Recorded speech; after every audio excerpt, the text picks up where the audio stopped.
lights out, and we're racing here in Mandalika. Underway we go. The Marco Bezzecchi's gained from pole position, and another shocking sight. He's going backwards once again. Marquez gets aggressive on the inside of both Quartararo and Bezzecchi. Bezzecchi's going to go 6th or 7th as they steam towards turn 2, but it's Pedro Acosta that leads from Luca Marini in 2nd. Tell you what, it was very touch and go as to whether Pedro Acosta jumped the start. It was very close indeed. He has the lead. We'll have to keep a very close eye on our timing screens to see if that start was legitimate. Well, yeah, we'll keep a very, very close eye.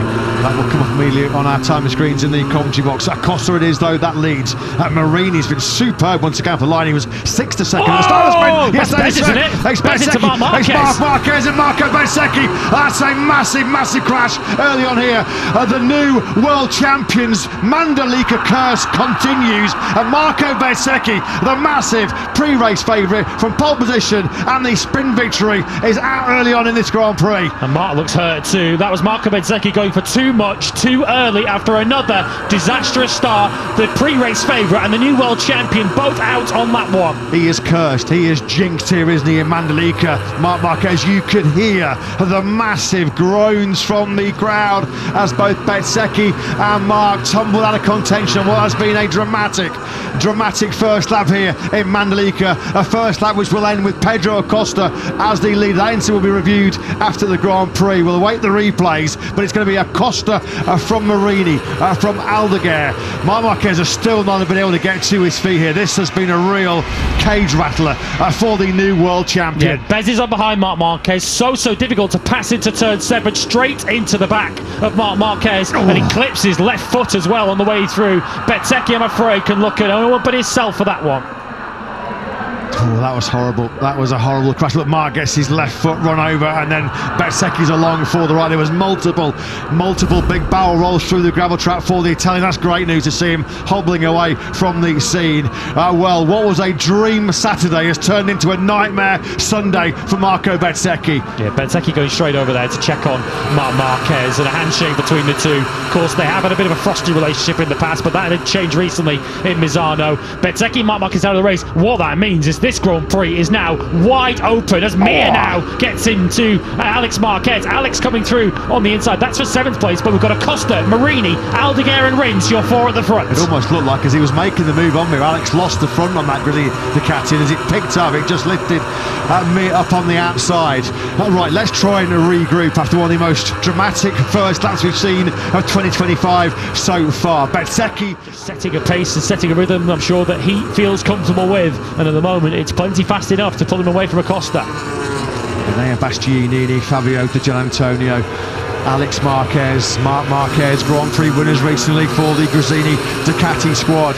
And at the moment, Gresini could be adding a new name to the winning roster in the MotoGP World Championship. It's another hot lap, another scorching hot lap by Aldeguer, a 1:30.805. Someone's down, it's Bagnaia Pecco down. Bagnaia.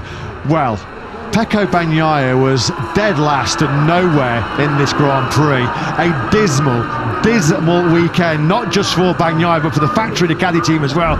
He sort of sarcastically does the sort of gesture towards that factory Ducati, doesn't he? Into the final corner he goes. That front's going to just tuck from underneath him, isn't it? Right about there. He just sort of fell off the side of that factory Ducati, didn't he there, Pecco Bagnaia? I don't think he wants to see that again until Australia, does he? Down and well and truly out. Last and lost is Pecco Bagnaia in both the sprint and the Grand Prix.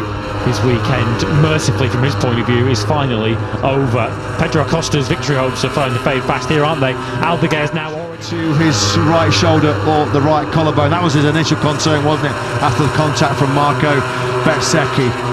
Oh, that's a tough one for Mark Takers. Acosta then now goes back on the inside of Rins. I think Rins has just completely barbecued that soft rear tyre. Well, it was a bit of a telltale sign, wasn't it? The lack of drive he got coming out of the final corner, the rear just spinning up, and Alex Rins now potentially, after such a fantastic afternoon, is now plummeting backwards through the field. Ralf Fernandez and Brad Binder now both go through. Can Binder get through on Ralf Fernandez? We know that Ralph's not easy to shift through this final corner, so Ralf Fernandez now 4th, Binder 5th, and Rins now back behind, or back with his teammate Quartararo in 6th and 7th. Rins started that lap 2nd, he finishes it down in 6th place. He's really suffering at the moment, big time. Up to 4th. Binder now sends it on the inside of Ralf Fernandez, all bit briefly. No, he chops back across the nose of the Trackhouse Pully rider. Now 9.1 seconds clear at the front is Fermin Aldeguer, who's in a different postcode at the moment, isn't he? Alex then now second. Acosta looks like third. That could be it in terms of the podium battle, because it looks like now there's a bit of a gap that's emerged back to Binder. Binder's won a sprint, of course, from 15th on the grid before, back in Argentina a couple of years ago. So let's see now if he can, having cleared a lot of this traffic, whether he can now close back up to his teammate Pedro Acosta, who is not letting Alex Marquez away with this. We are now 3.5 laps away from a Gresini Ducati 1-2. So our outgoing MotoGP world champion Jorge Martin sidelined with a shoulder injury from Mahir and Philip Island. Potentially Marc Marquez sidelined as Alex Rins' Sunday goes a little bit pear-shaped late on here, doesn't it?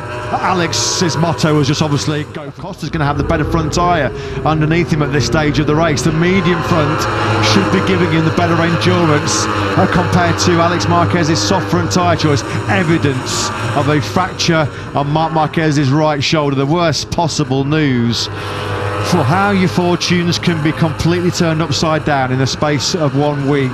Only evidence at this stage, of course, there'll be further medical checks. Let's just hope that Marc Marquez is back on track sooner rather than later. It was a super scary incident between him and Bezzecchi right on the very first lap of this Grand Prix. Fermin Aldeguer, well, he's already on the penultimate lap here in Mandalika. His advantage is massive. It is huge. 9 seconds clear of Acosta, who looks like he has broken Alex Marquez. As much as Alex Rins took out of his soft rear tyre, Rins has now gone down to 10th place. It looks like Alex Marquez has done the same to his soft front here, doesn't it, late on? So could he yet reverse back towards Brad Binder? Could we still have 2 factory KTMs on the podium? Binder from 15th now up to waltz to the Moto2 title last season. That didn't quite pan out. He has had some rocky moments in his MotoGP rookie season, but this, without question, the highest of highs for Fermin Aldeguer. This is why Gigi Dall'Igna and all of the senior Ducati management wanted to get the prized signature of Aldeguer before it even turned the wheel in anger in last year's Moto2 World Championship. They saw something special. They saw a great talent, a great start of the future emerging as Marini's late charge, his late rally threatens to take 4th place away from Binder. But what a performance this has been by Fermin Aldeguer. Marco Bezzecchi and Marc Marquez out of contention on the first lap here in what was a dramatic start to this Mandalika race. A nod of the head, a nod of approval from Aldeguer as he comes out of the final corner. It has been, without question, phenomenal.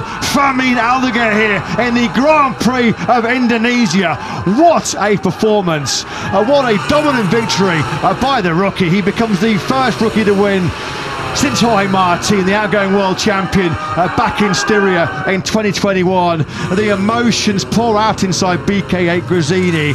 Enea Bastianini, Fabio Di Gianantonio, Alex and Marc Marquez, previous winners.